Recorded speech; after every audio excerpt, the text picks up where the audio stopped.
Magandang hapon sa inyong lahat guys. Nandito po si kaibigan. Mismo ako po ang tumawag sa kanya kanina. Nung napanood po daw nila ang mga ipinapaabot ng ating kaibigan tungkol po sa mga naglalako sa kabahayan. Kasi marami po nakabili na at napakarami na po mga tao na nag-a-approach sa kanila. No, sa lahat po ng makapanood at nag-request dito, gusto po daw nila guys na sagutin natin kung bakit po ibinabawal po ng ating kaibigan na agad-agad tayong maniniwala sa mga naglalako po ng mga vitamins, perfume, kahit ano-ano kapag wala pong mga papers na nanggagaling po sa barangay, no? Kaya dapat ito po ang inyong pakinggan. Kung ano man po ang mga tanong nyo, sasagutin namin kung bakit ibinabawal ni kaibigan, kung bakit masamang impormasyon po na ipinapaabot po niya, kasi po nakakasira po daw tayo sa mga tao na naghahanap buhay ng marangal kaibigan. Mula nang napanood po nila yung video natin tungkol sa impormasyon po ninyo na nakukuha tungkol po sa mga tao na manlilinlang na nagpanggap na ito po yung mga product po nila ay nakakabuti daw sa katawan ng tao, nakakapagtanggal po daw ng mga kabag. Yun po ang gusto po natin na masagot, dahil po nagtaka sila, baka po dahil gawa-gawa lang po natin. Ano po ba talaga ang epekto nito kung ang tao ay makabili, ha? Oo, sinabi ko po na mayroon pong mga tao na nagchat sa atin na nagkaroon po ng sakit. Yung iba nangangayat na. Sabi nila ay yung mga binili po daw nila doon sa naglalako ay nakakatulong po daw ng isang bata na makapagbigay po ng vitamins, pero ngunit nagkakasakit. Sinabi ko na po ito, pero ngunit hindi po sila maniniwala kaibigan. Kaya gusto ko talaga na maipaabot natin. Diyos ko guys, napakahirap at nakakatakot po itong impormasyon talaga ni kaibigan.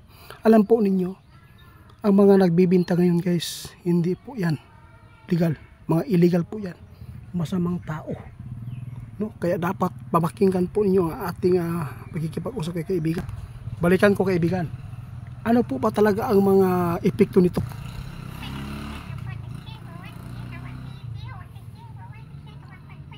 Guys, nakakatakot ang ipinapaabot ng ating kaibigan. Hindi pa ba kayo matatakot na mismo si kaibigan Dinding Ninyo nagsasabi na ang mga epekto po ng mga naglalako po ng mga hindi po legal, hindi mga legal na mga vitamins.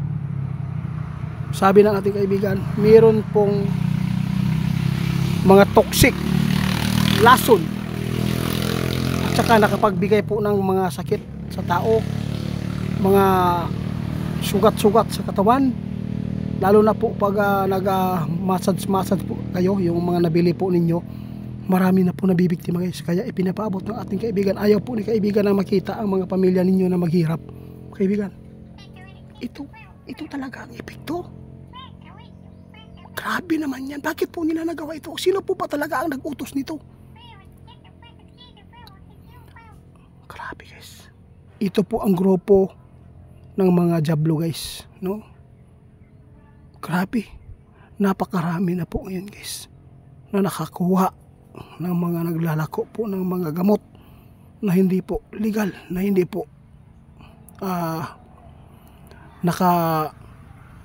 sa BIPAD. Kaya dapat po, kung hindi man kayo maniniwala, wala po kami magagawa. Para po ito sa mga nagtatanong na masasagot namin, ito po yung kasagutan kung bakit ibinabawal po ng ating kaibigan yung mga gamot, pang-massage, no, pang-haplas, vitamins. Huwag po kayong maniniwala agad na kukuha po ng mga vitamins na hindi po ninyo alam na ito ay nakakasira pala sa kalusugan ng mga anak nyo. O tama po kayo kaibigan, kung gusto po ninyong bumili guys ng mga pangangailangan po ng inyong mga anak na para po sa mga vitamins, doon po kayo sa pharmacy kung saan ay ipinapaabot ng mga doctors mula sa social media hanggang sa TV, lalo na yung mga doktor po na nagbablog. Ito po ang tandaan nyo guys, nasa huli po ang pagsisisi. huwag tayong madala sa mga matamis po ng mga approach po ng mga taong nagpapanggap na yung mga produkto nila ay makakapagbigay po ng magandang kalusugan. Pero ngunit ito guys, marami pong mga binibinta na hindi po maganda at nakakasira ito.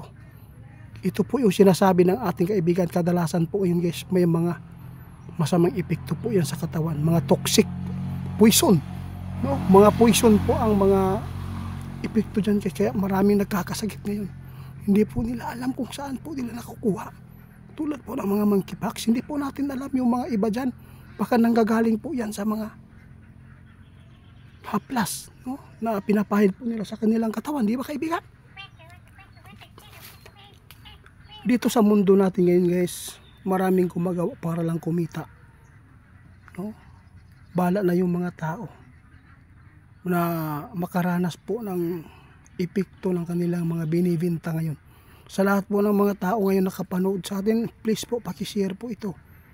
Mismo ang ating kaibigan nagbigay po ng babala sa lahat po ng mga malinlang, sa mga naglalako po ng mga ganyang mga bagay na hindi po kakilala ang mga produktong ito. Dapat po ninyo ibigay alarm po doon sa barangay ninyo kung saan ito ay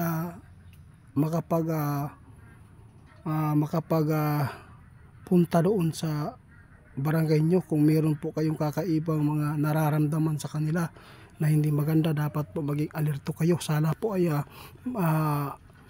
malinawan na po kayo sa mga nagtatanong kung bakit po daw nagawa ni kaibigan na siraan po daw yung naghahanap buhay. Grabe. May gingon, ang daming mga elimination ang tawag dito.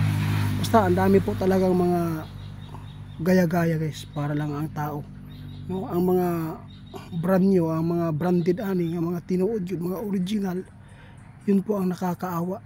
Nasisiraan po ang kanilang mga produkto na kahit po ay nakakapagbigay po ng tulong. Kasi marami pong gumagaya ng mga tao para lang kumita at masiraan po yung mga tao na gawa niyan na mga totoo na makapagbigay po sa atin. Ngunit may mga tao talaga na gumaya at ito ay nakakasira pala yung mga produkto na to. Kaya kaibigan, salamat po sa inyong babala.